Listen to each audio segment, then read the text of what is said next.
Oi, eu sou o Lucky Curiango e bem-vindo a Lojas Americanas. Eu queria saber se você quer fazer o cartão da loja. Não se preocupe, eu só vou te perguntar mais 18 vezes.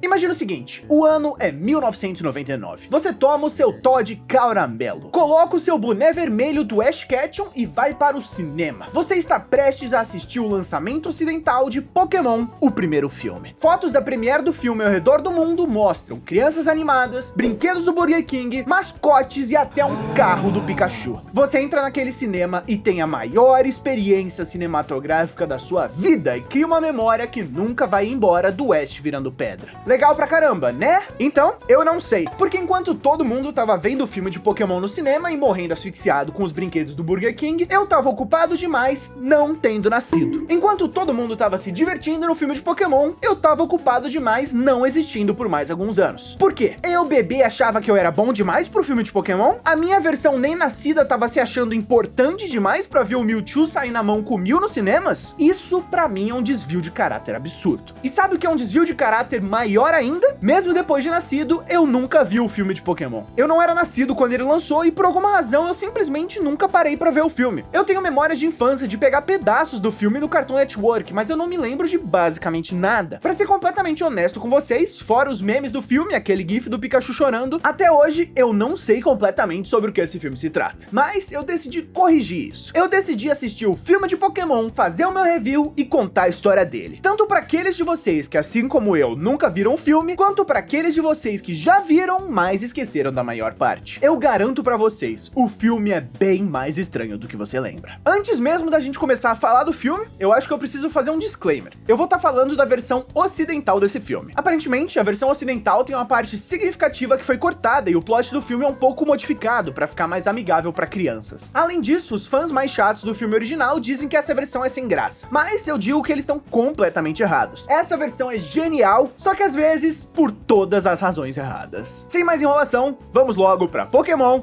o primeiro filme. O filme já começa com o narrador dizendo como o ser humano combinou o DNA do Pokémon mais raro de todos, o Mew, com a ingenuidade humana e foram capazes de criar o Pokémon mais poderoso do mundo, Mewtwo. O que na época até podia ser verdade, mas hoje em dia é uma grande piada. Esse Mewtwo é o Pokémon mais poderoso de todos? Esse que tem vários dos seus stats menores do que um cardume de peixes? Ou que tem um total de stats menor do que um lagarto com 2 facas? Esse Mewtwo é o Pokémon mais forte do mundo. Já passou da hora deles lançarem o Mewtwo. A narração inicial termina e de cara o Mewtwo acorda e quebra o tanque que guardava ele, ficando sentadinho ali igual uma criança triste que os pais esqueceram de buscar na escola. Ele acorda imediatamente cheio de crise de identidade, perguntando por que ele foi criado e qual é o propósito dele. Os cientistas dizem que ele era só mais um experimento científico e na realidade eles estavam prontos para fazerem mais. O Mewtwo leva isso um pouco pro pessoal demais. Nas chamas do laboratório destruído, chega o Giovanni e diz que o Mewtwo e ele poderiam ser parceiros e trabalhar juntos. O Mewtwo até parece ser contra a ideia por alguns segundos, mas o Giovanni convence ele com tipo 2 frases. Eu achei fácil demais. Esse Mewtwo é muito inocente, até parece que o cara nasceu ontem.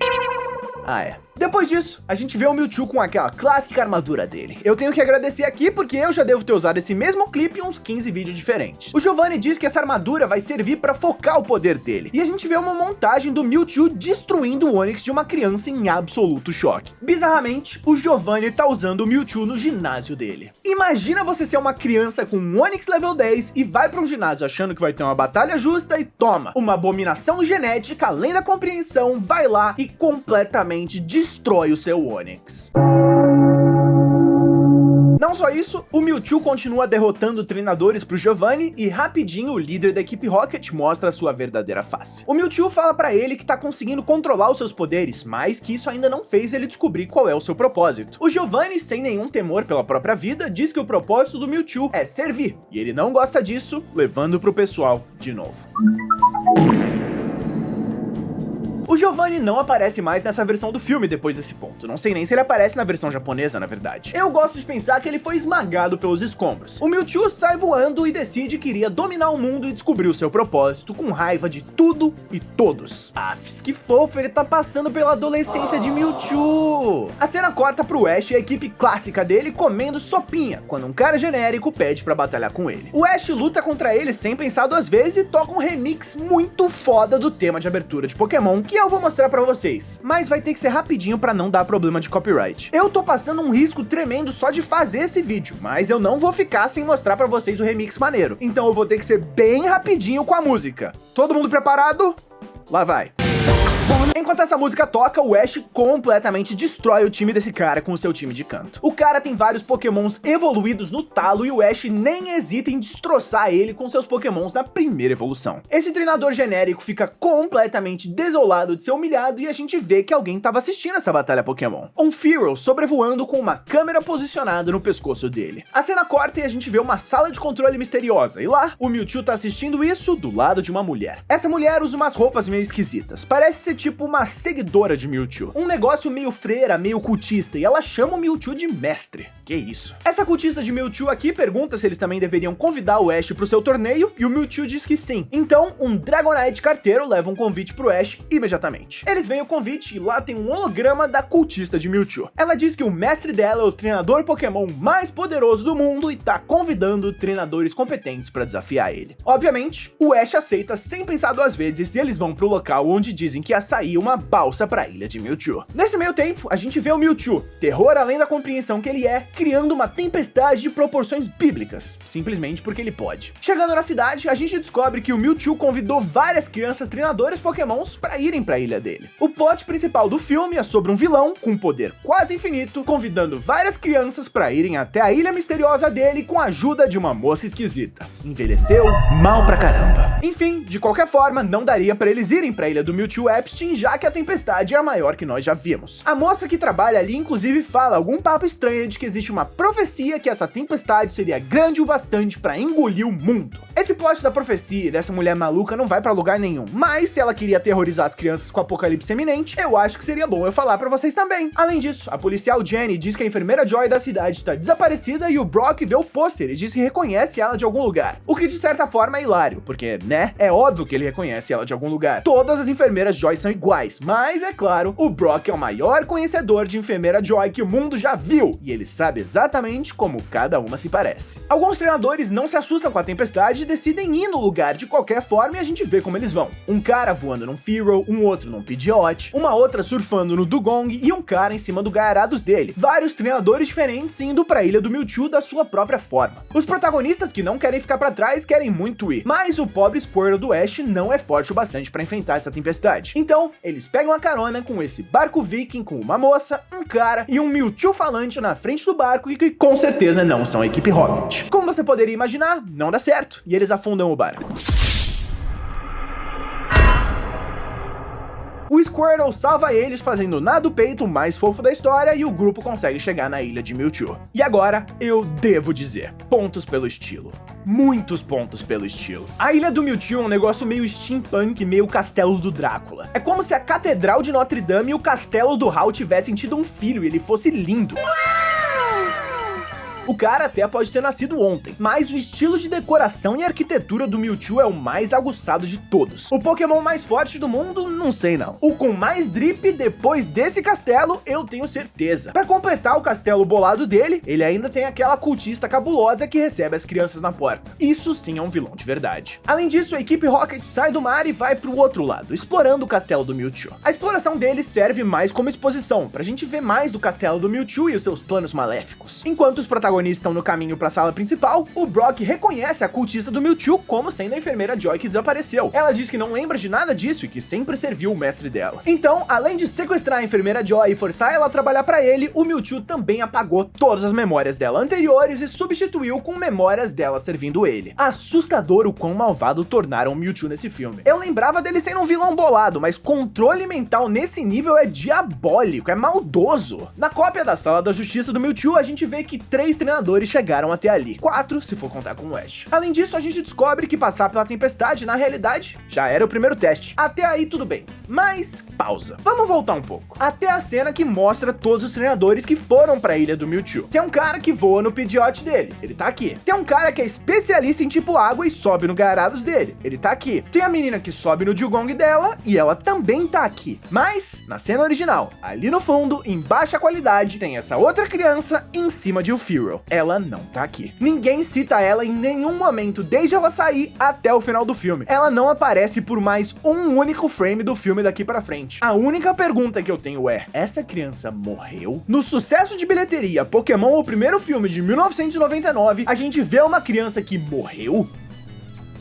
Rapaz, tá certo isso? A garota loira em cima do Spearow dela virou só um pôster desaparecido dali pra frente? Ela tá nesse exato momento em alguma caixa de leite da Piracanjuba do universo de Pokémon? Você tá me dizendo que ela foi pra Ilha do Mewtwo e desapareceu? Esse filme envelheceu muito mal. Depois disso, o plot do filme finalmente chega no plot que eu já tinha uma ideia de como era. Eu nunca tinha assistido esse filme, mesmo assim eu sinto que pela osmose cultural eu sabia desse plot. O Mewtwo aparece, libera a enfermeira Joy do controle mental dele e diz que ele é o melhor treinador Pokémon do mundo. Tortura um pouco o coitado do treinador de água. O plot do filme, como a exploração da equipe Rocket descobre, é que o Mewtwo tava criando clones Pokémon mais poderosos que a versão original. Criando inclusive um clone do Meow da equipe Rocket, sem querer. Ele faz um discurso sobre como ele foi criado para ser um escravo e odeia isso. Não só isso, ele odeia os humanos por criarem ele assim, mas também odeia os outros Pokémons por aceitarem esse papel de escravidão. Então, o plano dele era matar todo mundo dos dois lados e criar clones de geral para dominar o mundo. Por quê? Eu não sei exatamente. Eu acho que é por isso que os fãs da versão original dizem que o Mewtwo foi abobado da versão oriental do filme para a versão ocidental. Ele não tem exatamente uma grande motivação fora descobrir quem ele é. Ele quer dominar o mundo porque ele quer dominar o mundo. Ele tá bravo, olha a cara dele de bravo. O Mewtwo chama todos os treinadores para provar que seus clones são melhores que os originais. Ele criou clones dos 3 iniciais de canto e, por sorte, os 3 treinadores que estão ali também têm os 3 iniciais de canto. Então dá pra fazer a comparação bem direta. O Venusaur é o primeiro, ele é completamente espancado. O Blastoise da menina também não dura 2 segundos. Por último, vem o Charizard do Ash, que já chega fazendo aquela farmação de aura que ele tanto gosta, mas também apanha. O Mewtwo fica orgulhoso pra caramba disso. O Mewtwo lança um monte de Pokébolas do mal e começa a roubar os Pokémons de todo mundo. Nem um pouco legal, mano. Tem uma sequência inteira de cortar o coração dos Pokémons tentando escapar, mas sendo capturados pelas Pokébolas do Mewtwo. O Pikachu, principalmente, que já não gosta de ficar em Pokébola normal, corre igual um maníaco pra não ser pego. Mas, uma hora, o Mewtwo captura todo mundo e joga os Pokémons na máquina de clonagem dele. Parece que tudo tá perdido. Mas é claro que o nosso protagonista não ia deixar assim. O Ash entra na máquina de clonagem, quebra ela na mordida e consegue libertar os Pokémons de todo mundo. E é a hora daquele final bem Vingadores Ultimato. Ele chega com geral ali pra brigar e o próprio Ash, na cena que talvez seja o maior meme desse filme, vira o boné pra trás, diz pro Mewtwo que é a hora do pau e tenta socar ele. Não dá muito certo. O Mew, que até agora era só um observador do filme, dá as caras, e ele e o Mewtwo começam a brigar enquanto discutem filosofia. Quer dizer, o Mewtwo fala filosofia. Ele diz que os seus Pokémon são mais poderosos e irão dominar o mundo. Em resposta, o Mew fala: Miu, miu, miu. São 2 bons argumentos. No ápice do filme, quando era pra rolar aquele clímax de porradaria Pokémon e uma cena pra ficar na cabeça de gerações, começa a tocar uma música super brega de voz e violão, enquanto todos os Pokémons brigam. A mensagem da música é bonitinha, falando do porquê você não deveria brigar com os seus semelhantes e a violência só gera violência. Mas o ritmo dela, comparado com a briga que tá acontecendo, é absolutamente genialidade da comédia. Parece que tá rolando a batalha mais foda pelo destino do mundo, e ao invés de tocar uma trilha sonora de batalha da hora, botaram o Padre Marcelo Rossi pra cantar uma música gospel no meio. Padre Marcelo Rossi, a.k.a. Father Horse. Eu queria muito mostrar essa música pra vocês, mas de novo, música é o que pega mais rápido no copyright. Se eu botar qualquer trecho grande, a Pokémon Company vai vir pegar os meus gatos e eu gosto muito deles. Eu vou botar um trechinho rapidinho então, pra vocês terem uma noção. Mas vai ser rapidinho mesmo, tá? Se prepara. Os Pokémons logo param a luta deles, cansados e percebendo que não existe realmente uma razão pra eles brigarem. Os 2 Meows principalmente jogam na cara a mensagem que essa parte do filme tá tentando passar. O Meow consegue falar a nossa língua, então dá pra entender exatamente tudo que ele tá dizendo. E ele fala algo na linha de: por que nós precisamos brigar? Não é porque você nasceu diferente de mim que nós não podemos ser amigos. E o outro Meow responde o que você imagina que ele responderia: Eu vi muita gente reclamando dessa parte quando eu procurei por reviews do filme na internet. Dizem que a mensagem do filme acaba sendo jogada muito na cara e descrita várias vezes. Mas assim, é uma mensagem da hora, né? Amar o próximo, essas coisas todas. Pode me chamar de woke, mas eu acredito que ensinar as crianças a ser legal com um amiguinho não vai fazer mal não, tá? Eu entendo que não precisava deixar a mensagem tão boba na cara, mas eu acho que as pessoas responsáveis pelo filme queriam que um público mais infantil entendesse a mensagem no filme. E mesmo ele ficando meio infantil demais nessa parte, eu ainda achei bem divertido. Quer saber o que não é infantil? Enquanto o Mew e o Mewtwo brigam, o Ash se mete no meio dos dois e morre. Fim do filme. Não, infelizmente não. Mas seria engraçado se fosse. Imagina a cara das crianças saindo do cinema depois de irem ver o filme do Pokémon e verem o Ash morrendo na frente delas. Eu acho que todo mundo já viu o final desse filme, mesmo se não viu o filme. Eu mesmo já vi várias vezes. O Ash vira pedra. O Pikachu começa a chorar e todos os Pokémons acompanham, e as lágrimas dele se juntam para que o Ash volte a ficar vivo e geral fica feliz. O Mewtwo fica movido pelo amor que existe entre Pokémons e humanos e fala aquela frase famosa. É o que você faz com o dom da vida que determina quem você é. O Mewtwo, com a voz do Super-Homem, lança a braba e o Mew lança a braba de volta. O Mewtwo pega todos os clones dele e sai voando. Gera um tipo de buraco negro e manda todo mundo de volta pro porto onde eles estavam antes, apagando a memória deles, dizendo que lembrar de tudo isso seria demais para humanos comuns. Além de tudo, a enfermeira Joy tá de volta na cidade e oferece o centro Pokémon para todos os treinadores irem descansar enquanto a tempestade terminava de passar. Honestamente, eu consigo ver porque esse filme é um clássico tão clássico. Ele é muito a cara de Pokémon e dos melhores episódios de Pokémon. Eu diria que a mensagem final de Pokémon sempre vai acabar sendo do amor entre treinador e Pokémon, e esse filme é sobre isso. Ele não é nem muito além disso, na verdade. Eu me senti vendo um episódio da série clássica de Pokémon, só que bem mais longo e com problemas maiores. A equipe Rocket fazendo alívio cômico, o Pikachu soltando raio em geral, e o Ash sendo total e completamente estúpido.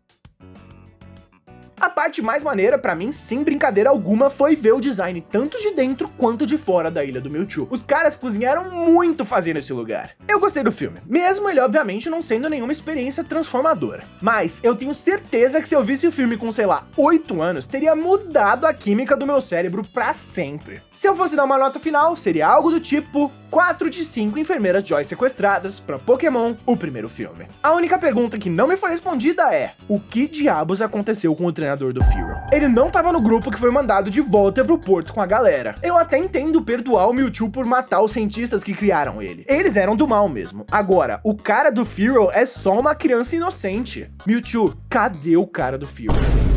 É isso, esse é o vídeo, espero que vocês tenham gostado. Me digam aí qual a opinião de vocês sobre Pokémon, o primeiro filme, e me digam aí também se tem algum outro filme de Pokémon que seja muito bom, ou muito bizarro, ou muito engraçado, pra eu assistir e fazer mais um review pra cá. Além disso, se você chegou até aqui, você provavelmente gostou desse vídeo, e eu espero que você também goste desse aqui. Dá uma chance.